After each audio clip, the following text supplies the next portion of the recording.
ये अभी आप जो खड़े हैं, आपके कैमरे के पीछे जो ये तस्वीर दिख रहा है, ये बिहार पुलिस का यह भवन है।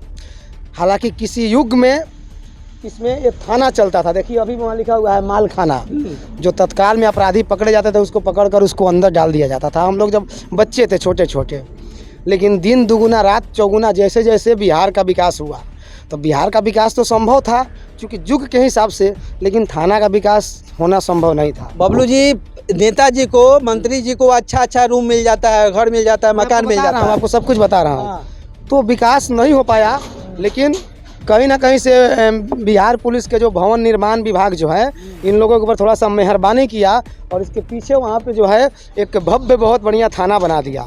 लेकिन उस थाना पे काम करते हैं थाना के प्रभारी, चौकीदार, बिहार पुलिस के लोग, बिहार मिलिट्री फोर्स के लोग। ये मिलिट्री बिहार बीएमपी का जो आप देखे हैं ना अभी, हाँ ये बीएमपी वाले हैं, ठीक है, बीएमपी के लोग, हाँ बीएमपी के लोग। देखिए किस तरह से मतलब एक खाना बदोश जो है ना, इस तरह से जीवन यापन नहीं करता है। आप ग्रामीण क्षेत्र में चले जाइए, एक बुजुर्ग महिला सिर्फ अगर घर में एक इकलौती है और उसका घर इससे थोड़ा सा बेहतर होगा ना, फिर भी डायरेक्ट मुखिया के ऊपर आरोप लगा देती है वो, ठीक है। और मुखिया के नहीं, वो विधायक और एमपी के ऊपर भी आरोप लगा देती है और वो आरोप बहुत बड़ा पूरा रिमन फैल जाता है और उसको घर दे दिया जाता है। लेकिन ये हमारे देश के रियल हीरो हैं, ठीक है।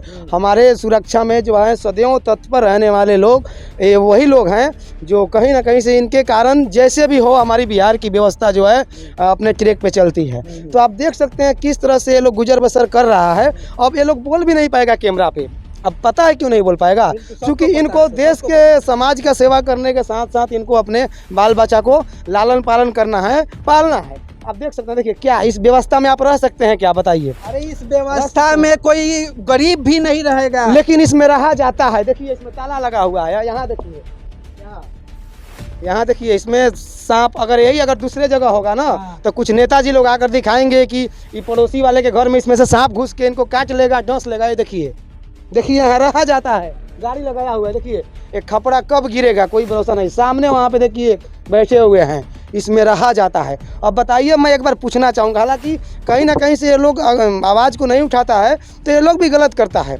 क्योंकि मान सम्मान और सिस्टम ईमानदारी भी बहुत कुछ है नौकरी के अलावा, ठीक है। लेकिन मैं बहुत कुछ इन लोगों पे तो नहीं बोलूँगा, लेकिन मैं माननीय कम से कम एक बार जिला के पुलिस कप्तान को मैं एक बार कहूँगा उनको कि क्या महोदय आप ये देखिए, ये वही लोग होते हैं, ये वो लोग होते हैं जो रियल में पुलिसिया तंत्र की जो भी काम है, जो धरातल पे ग्राउंड पे, ये लोग सुबह से शाम तक 24 घंटा करता है। अरे इन लोग का ड्यूटी का भी पता नहीं रहता है कि कितना घंटा तक लोग करता है। पुलिस का मतलब यही सब होता है, थाना होता है, एक चौकीदार होता है, एक हवलदार होता है। मतलब बड़ा बाबू के ऊपर कोई काम नहीं करता है। थोड़ा बहुत काम बड़ा बाबू कर लेते हैं। हालांकि बड़ा बाबू मेरा बात कैमरा पर देखेंगे तो उनको बहुत मिर्ची का तो इसलिए लगा कि उनको सच्चाई है, सच्चाई हमेशा कड़वी लगती है। वो कहेंगे कि मेरा लिखते लिखते हाथ दुखा जाता है, दोनों हाथ दुखा जाता है, फिर भी ऐसा कह रहा है। लेकिन सच्चाई यही है कि बड़ा बाबू के नीचे के स्तर के जितने भी लोग हैं डिपार्टमेंट में, वो खूब मेहनत करते हैं, दबा कर करते हैं, जमीन पे करते हैं।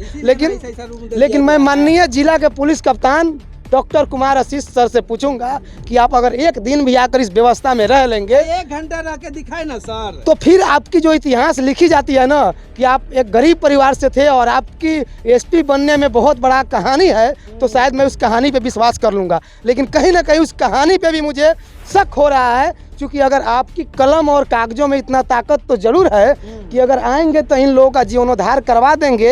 अगर एक डिमांड लिख कर आप जो है ना पुलिस भवन निर्माण विभाग को अगर भेज देंगे, तो मुझे नहीं लगता है कि आपके उस आवेदन कागज को पुलिस भवन निर्माण ठुकरा देगी, या डीजीपी साहब ठुकरा देंगे, या बिहार सरकार ठुकरा देगी। क्योंकि कहीं ना कहीं से यह हमारे बिहार के वो रियल हीरो हैं।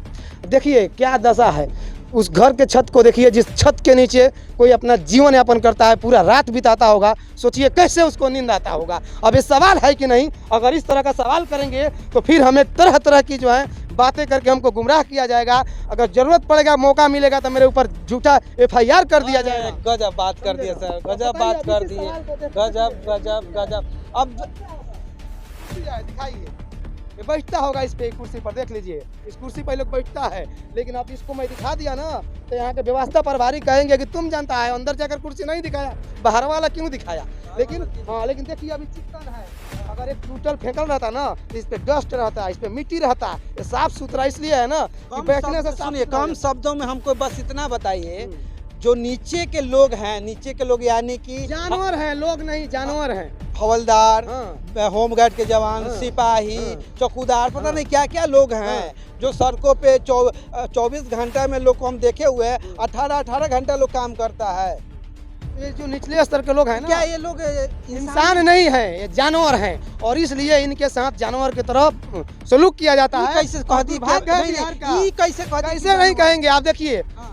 चाहे किसी भी डिपार्टमेंट में चले जाइए, आप किसी भी डिपार्टमेंट में चले जाइए, जो निचले स्तर के जो कर्मचारी होते हैं, चाहे आप प्रशासनिक विभाग में चले जाइए या एडमिनिस्ट्रेशन व्यवस्था में चले जाइए, जो निचले विभाग के जो लोग होते हैं उनको इसी व्यवस्था में रखा जाता है और मजबूरन इनको करप्ट और भ्रष्ट बनना पड़ता है। अब देखिए क्या कौन रहेगा जी इसमें, देखिए इस पे तिरपाल पर तिरपाल गिनना मुश्किल है, इस पे कितना तिरपाल हर बरसात में बिछाया जाता है। ये डुमरिया घाट का थाना है। पूरे बिहार के पुलिस व्यवस्था के जो लोग हैं उनकी ज़िंदगी किस प्रकार से गुजरती है वो सारी चीज़ें दिखाएंगे। कुछ तस्वीरें दिखाइए पहले। सामने जो भी तस्वीरें आपको जहां तक दिखाई दे रही है, इसको पहले आप देखिए और समझने का ज़रा प्रयास कीजिएगा कि ये आखिर क्या चीज़ है और कैसा आपको लग रहा है। मैं कि इन लोग को जो टीएफ फूडिंग मिलता है ना, 200 कुछ रुपया समथिंग ये लोग को टीएफ फूडिंग मिलता है, सोचिए। और उस टीएफ फूडिंग में से मतलब क्या कहूँ, मुंह से कुछ अलग ही निकल रहा है। 25% जो है ना इस रूमुआ का शीश महल के लिए काटा जाता है। क्योंकि आप जिस शीश महल में रहते हैं, इस शीश महल में रहने के लिए आपको उस टीएफ फूडिंग में से 25% कटवा कर देना पड़ेगा। और उस 25% से इस शीश महल का पाट पुर्जाई, प्लास्टिक, चट्टी, दरी, जाजिम खरीदाता है और यहाँ पे लगता है, और बाकी जो बच जाता है तो सरकार को फिर जायजा है। अभी खबर बनाते हुए हमको डर लग रहा है कि कहीं मेरे सर के ऊपर या खपड़ैल का जो मकान है या गिर ना जाए। इसको दिखाइए, यह व्यवस्था है यहाँ के स्थानीय पुलिस प्रशासन, चौकीदार, सिपाही लोग का रहने का यह घर है। इसी घर के भीतर यहाँ के जो प्रशासन के लोग हैं वे रहते हैं। एक एक तस्वीरें देखिए कि पुलिस वाले की ज़िंदगी कैसे होती है। अक्सर हम लोग पुलिस प्रशासन पे हमेशा उंगली उठाते हैं और प्रश्न खड़ा कर देते हैं कि ये लोग गलत करता है, लेकिन ज़रा इनकी ज़िंदगी को ताकिए कि ये लोग किस तरह से अपनी ज़िंदगी को जीकर आम जनों के लिए सड़कों पे उतरते हैं और उन सभी अपराधियों से लड़ते हैं। ये दिखाइए तस्वीरें।